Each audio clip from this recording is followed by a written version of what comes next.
In 1994, Brazil was hungry. They had waited 24 years. They had won without beauty, without samba, without the mythology the world expected from them. And the country had celebrated. But somewhere underneath the celebration, a dangerous idea had taken root. Brazil deserved more than a trophy. Brazil deserved to win the right way. 4 years later, France was waiting, and Brazil walked into the 1998 World Cup as the most feared team on the planet. They would leave it as something else entirely. On the night of July 12, 1998, Ronaldo was the best footballer on the planet. He was 21 years old. He had already won the World Cup. He had already won the Ballon d'Or. He was, by almost any measure, the most dangerous attacking player in the history of the game up to that point. And on the night of the World Cup final, the biggest game of his life, he played like a ghost. Why? That question has never been fully answered. What happened in that hotel room in the hours before the final is a mystery. But the answer to that question, whatever it is, matters less than what it revealed.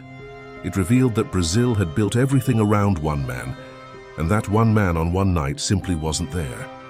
Brazil arrived in France in 1998 not hoping to win. They expected to win, and there is a profound difference between those two things. Hope keeps you alert. Expectation makes you fragile. The squad Zagallo had assembled was extraordinary. Ronaldo, Rivaldo, Roberto Carlos, Cafu, and Dunga. Brazil moved through the rounds with an ease that felt almost theatrical. Each win confirmed what everyone already believed. This was Brazil's tournament.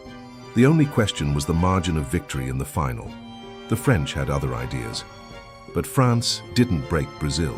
Brazil broke itself. On the evening of July 11th, the night before the final, something happened to Ronaldo. The accounts vary. His roommate Roberto Carlos has described a convulsion, Ronaldo on the floor, shaking, unresponsive. Terrified, Roberto Carlos called the team doctor. Ronaldo was taken to hospital. Tests were run. No neurological cause was confirmed. Then came the moment that confused the entire world. The official team sheet was released. Ronaldo was not on it.